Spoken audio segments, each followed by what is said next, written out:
Kyle Bradge from Chaparral Motorsports here at PRP today. So PRP's been in business for just over 20 years now. We're going to come in and meet Jason. Hey, Jason, how you doing, man? Hey, Kyle, how's it going, man? Doing good, doing good. Thanks for having us here today. Yeah, thanks for coming in, man. We're excited to have you guys here. So here we are sitting inside a car with a 4-point harness installed. We're now going to have Jason walk us through the proper procedure for getting buckled up.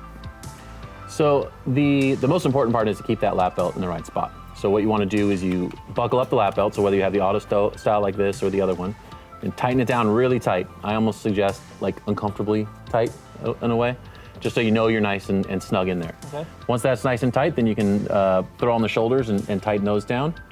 And that holds your shoulders in, and then you can use the sternum strap there just to keep those shoulder straps in a kind of comfortable position. If it doesn't quite work for you, this is completely removable and you don't need it. But that'll keep you in there snug and safe for your journey. Now, one thing we talked about earlier was the quick release. What do you call these? The Easy adjust. easy adjusters. The easy adjusters here on the harness. I was messing around with this just a minute ago. It's pretty phenomenal. Check it out.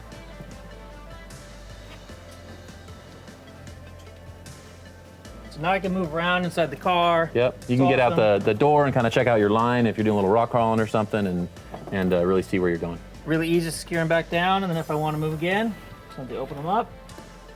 Really cool. Yep. I'm Kyle Bradge from Chaparral Motorsports.